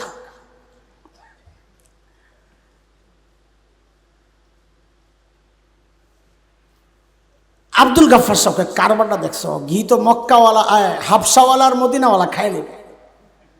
আমি এই কারবার দেখে মৌলবী গো, আমি আর দেরি করলাম না, হাতাডিরে বইটা ঘিডারে পুরা খিচুড়িতে মাখলাম আর বললাম, এরপর ইসলাম পুরা দুনিয়ায় ছড়াইয়া গেছে। আরে দোস্ত, আল্লাহ ইসলামকে দুনিয়ার মাঝখানে পাঠাইছেন বইরাই আমি আর তুমি সময় মতো ঘিয়ের ভাগ পাইছি। বুঝে আসছে কথা? আরে বুঝে আসছে কথা? তো আল্লাহ আমার নবীকে কই পাঠাইছেন? গোটা দুনিয়ার মাঝখানে। কেন? আমার নবী হচ্ছেন একমাত্র, বলেন একমাত্র, একমাত্র বিশ্ব নবীর মানিটা একটু বুঝেন, তারপরে আমরা আমাদের মূল পয়েন্টে খুব শিগগির ঢুকে যাব ইনশাআল্লাহ। মনে আসেনি আলোচনার বিষয়বস্তু? না হারিয়ে গেছে? না বাজার করতে করতে খাওয়ার টাইম শেষ হয়ে গেছে? না না, খবরদার। একমাত্র বিশ্ব নবীর মানি কি? তিনটা অর্থ। যুবক, আলেম যুবকরা, কয় অর্থ? মাদ্রাসার ছাত্ররা কথা বলো, কয় অর্থ? এক নাম্বার, একমাত্র বিশ্ব নবী মানি হচ্ছে, আমার নবী আসার আগ পর্যন্ত আল্লাহ দুনিয়ায় যত নবী পাঠিয়েছেন সমস্ত নবীর টাইম নির্ধারণ করে দিয়েছেন যে আপনার নবুয়ত এই টাইম থেকে ওই পর্যন্ত, টাইম ছিল ফিক্সড। আমার নবী একমাত্র বিশ্ব নবী যাকে আল্লাহ নির্দিষ্ট কোনো টাইম দেন নাই, বরং বলেছেন আপনি খাতামুন নবিয়্যিন, কিয়ামত পর্যন্ত আর কোন নবী আসবে না। বলবো না, বলবেন হবে না। বলেন আর কোন নবী। শব্দ বলার ক্ষেত্রে সতর্ক থাকা, যেন ওরা সুযোগ না নেয় আপনার অসতর্ক বলার দ্বারা। নবী তো আসবেন, হযরত ঈসা আসবেন না? আসবেন না? আসবেন, কিন্তু তিনি তার নবুয়ত এখানে বাস্তবায়নের জন্য আসবেন না, আমাদের দ্বীনই প্রচার করবেন। এই জন্য বলবেন আর কোন নবী হবেন না। আসবেন না না বললে কি বলবো? হবেন না। আর কোন নবী হবেন না বললে আর কোনো কথা নাই। একমাত্র বিশ্ব নবীর মানে হচ্ছে এটাই, সমস্ত নবীর টাইম ছিল নির্ধারিত, আমাদের নবীকে আল্লাহ কোনো টাইম নির্ধারণ করে দেন নাই। আপনি খাতামুন নবিয়্যিন, আপনি কিয়ামত পর্যন্ত নবী, আপনার পর আর কোন নবী নাই, আর কোন নবী নাই, হবেন না। একমাত্র বিশ্ব নবীর অর্থ কয়টা? কয়টা ভুলে গেছে? তো বলেন, জোরে বলেন, কয়টা? এক নাম্বার, আর কোন নবী, টাইম আমার নবীর নির্দিষ্ট না, সোজা কথা। দুই নাম্বার অর্থ, আমার নবী দুনিয়ায় আসার আগ পর্যন্ত আল্লাহ যত নবী দুনিয়ায় পাঠিয়েছেন সমস্ত নবীর অঞ্চল, এরিয়া ছিল নির্ধারিত। কি ছিল? আমার নবী একমাত্র বিশ্ব নবী যাকে আল্লাহ নির্দিষ্ট কোন এরিয়ার নবুয়ত দিয়া পাঠান নাই। রহমাতুল লিল আলামিন বইলা সারা দুনিয়ার জন্য আল্লাহ আমার নবীকে নবুয়ত দিয়া পাঠাইছেন। বলে এই কথার প্রমাণ কি? প্রমাণ আজকের বিকৃত বাইবেল খুলে দেখো, ওখানে হযরত ঈসা আলাইহিস সালামের বক্তব্য আছে। হযরত ঈসা বলেছে, আল্লাহ আমাকে ফিলিস্তিনের একটা নির্দিষ্ট অঞ্চল, ধরে নিলাম আজকের ইসরায়েল, ওই ইসরায়েলের জন্য, ওই অঞ্চলের জন্য আল্লাহ আমাকে নবুয়ত দিয়া পাঠাইছেন। এই কথাটা হযরত ঈসার, এটা সত্য কি মিথ্যা আমরা জানি না, তবে আজকের বিকৃত বাইবেলের মধ্যে এই কথাটা আছে। চ্যালেঞ্জ করলে আমরা দেখাইয়া দিব, আমাদের কাছে আছে প্রমাণ। আমার নবী একমাত্র বিশ্ব নবী যাকে আল্লাহ কোন নির্দিষ্ট অঞ্চলের নবুয়ত দিয়া পাঠান নাই, বরং সারা ভূখণ্ডের জন্য আমার নবী একমাত্র। কয়টা গেল? কয়টা গেল? টাইম ফিক্সড, অঞ্চল ফিক্সড। আমার নবীর জন্য কোনো টাইম ফিক্সড নাই, অঞ্চল। তিন নাম্বার, যুবক খেয়াল করো ভাই, বহু ফিতনার মূল বিষয় এখানে। তিন নাম্বার, আমার নবী দুনিয়ায় আসার আগ পর্যন্ত আল্লাহ যত নবীকে দুনিয়ায় পাঠিয়েছেন সমস্ত নবীর জন্য কওম আর সম্প্রদায় ছিল নির্ধারিত। প্রমাণ ওই যে পিছনে প্রমাণ রেখে আসছি, সূরা সফ আয়াত 6, হযরত ঈসা বলেছেন, ইয়া বনি ইসরাইল ইন্নী রাসূলুল্লাহি ইলাইকুম, ও বনি ইসরাইল আল্লাহ আমাকে তোমাদের রাসূল বানায়া পাঠাইছেন। হযরত ঈসাকে আল্লাহ কাদের রাসূল বানায়া পাঠাইছেন?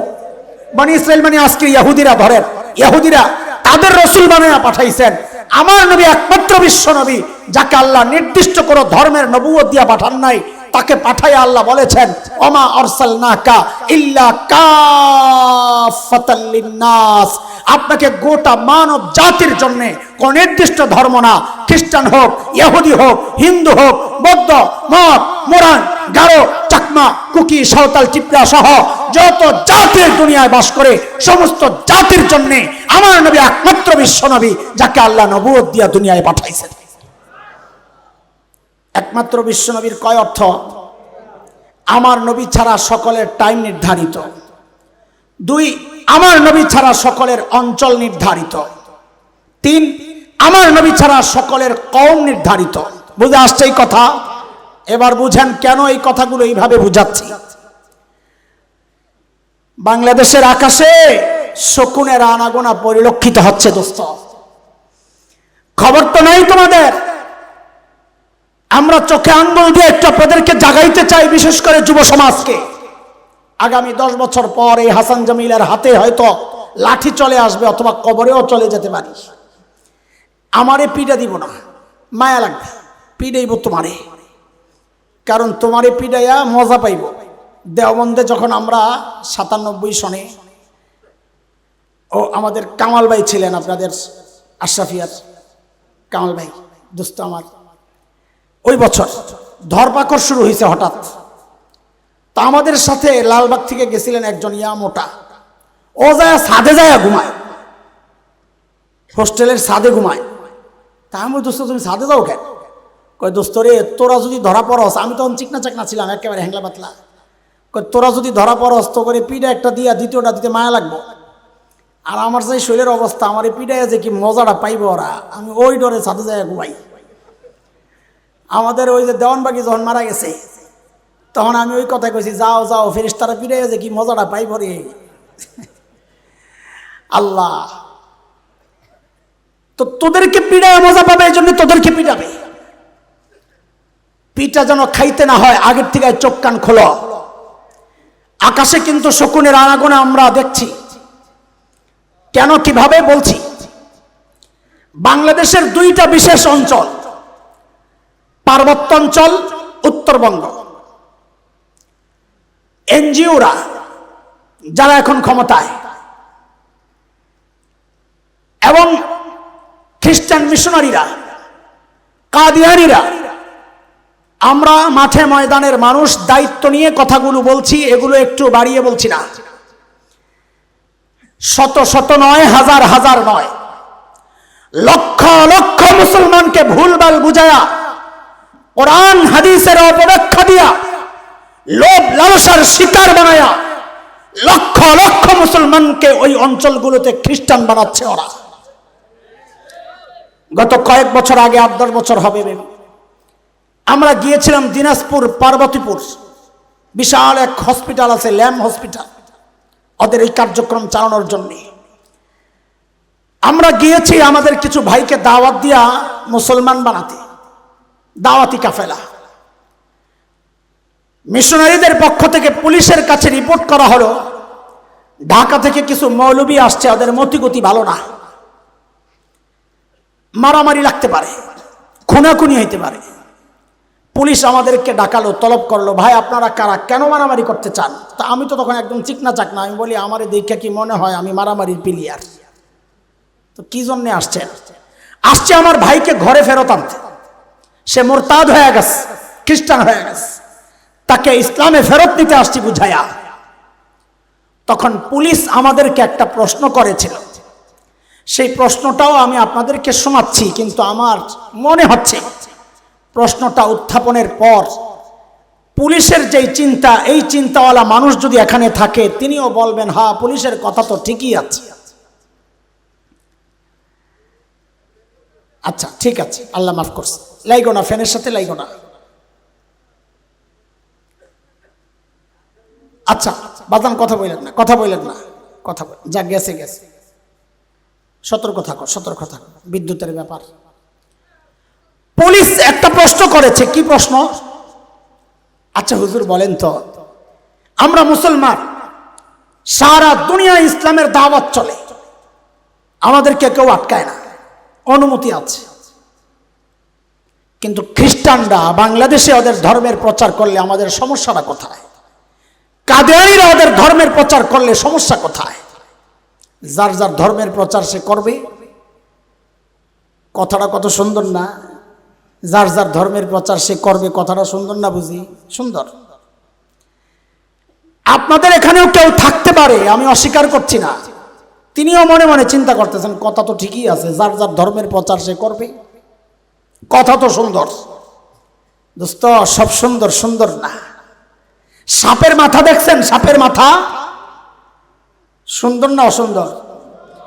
ডরে তো ভালো করে তাকান না, একদিন দাঁত মাত খিচ্চা ভালো করে তাকায়া দেখেন কি সুন্দর মাথা। দোস্ত সব সুন্দর সুন্দর না, কিছু সুন্দরের ভেতরে বিষও থাকে। কথা বলেন, কথা বলেন, থাকে কি থাকে না? যার যার ধর্মের প্রচার সে করবে, এটাও এমনই এক সুন্দর যে সুন্দরের ভেতরে বিষ ভরা। কেন? আপনাদেরও তো প্রশ্ন জাগতে পারে, হুজুর আসলেও তো সমস্যা কি? যার যার ধর্মের প্রচার সে করবে, সমস্যা রাখি। তো সমস্যা বুঝেন, বুঝেন, বুঝানোর জন্যই আসছি আপনাদেরকে। কি সমস্যা? কেন মুসলমান সারা দুনিয়ায় তাদের ধর্মের প্রচার করতে পারে, কেন অন্য ধর্মের কেউ বাংলাদেশে ওদের ধর্মের প্রচার করতে পারে না, পারবে না? কারণটা কি? এটার জন্য একটা উদাহরণ বোঝা লাগবে। ধরেন নারায়ণগঞ্জ শামীম ওসমান সাহেব ছিলেন যখন এমপি, ওই সময়ে ওনার ডানে বামে যারা থাকে, ওনার কাজগুলো যারা চালাইতো, সব নেতাকেই এমন কিছু থাকে, আমরা যেমন মাদ্রাসার নেতা, আমাদেরও ডানে বামে থাকে নাজেম তালিমা সাহেব, নাজেম একামা সাহেব, এটা ওইটা, হ্যাঁ নাজেমে মাতবাখ, কিছু লোক লাগে নিজের দায়িত্ব চালাইতে, তো ওনারও ছিল, এটা দোষের কিছু না। খেলার জন্য মানুষ তো লাগবেই, একা তো খেলা যায় না। আল্লাহ তাহাজ্জুদ যখন পড়ছেন তখন একাই ছিলেন, জামাতে বললে 80 রাকাত পড়া যাইতো না। হাসেন কেন? কথা কি মিথ্যা নাকি?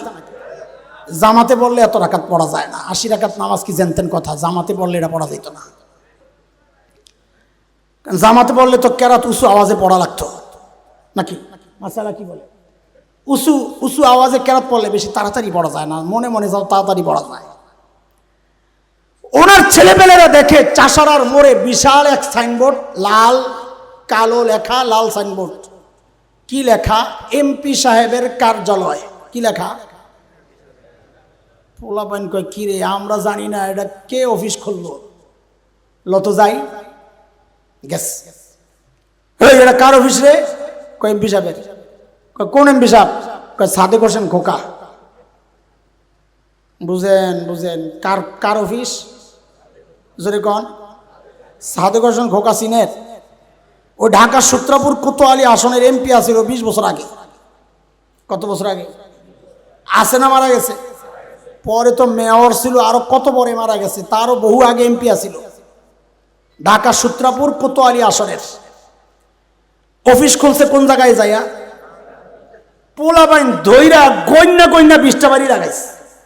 কয়টা? আর ইচ্ছা করে এই শব্দগুলো বলি, আপনারা না বললে তো মজা পাইবেন না। গইনা গইনা বাড়ি লাগাইছে কয়টা? জোরে কন, জোরে কন, কয়টা? কয়টা? বাড়ি বুড়ি খায়া ওই পোলাপাইন দিছে, ধরেন আপনাকে কাছে বিচার, স্যার আঙ্গরে পিটাইছে, কয়টা? কয় 20টা। তো ইমানদার তো এক পক্ষের কথা শুনে বিচার করে না, ডাকাইছে অগরে, এই তোরা এগরে মারছস? কহ মারছি। কয়টা দিছস? কয় 20টা। কয় কারণ কি? কয় অপরাধ 2টা। কয় অপরাধের কারণে? বলেন কয় অপরাধের কারণে? বলে 2 অপরাধ কি? যেই সাদেক হোসেন খোকার অফিস খুলছে চাষারায়, ওই সাদেক হোসেন খোকা এই নারায়ণগঞ্জ এই আসনের এমপি ছিলেন না, ওনার আসন ছিল ঢাকা সূত্রাপুর কোতোয়ালি আসন। অফিস খুলবি ওখানে যাওয়া খোল, চাষারাই সুস্কের, এই এক অপরাধী। আচ্ছা বুঝলাম, এটা তো ঠিক আছে, যৌক্তিক। আরেকটা কয়, যেই সাদেক হোসেন খোকার অফিস খুলছে তিনি এমপি আছিলেন 20 বছর আগে।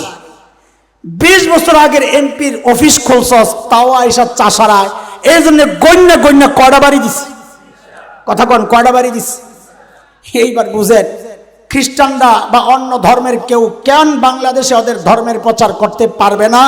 বলে অপরাধ একটা না, তিনটা অপরাধ। কয় অপরাধ? আচ্ছা, এই যে বাইরে এসে যে ওরা 20টা বাড়ি যে দিছে, আপনারা কি বলবেন বিচার, যে এই জায়গায় সাদেক হোসেন খোকার অফিস চাষারায় খোলা, এই পাগলামি ঠিক আছে না পিঠা দেওয়া ঠিক আছে? জোরে কন্ত, জোরে কন্ত, এটা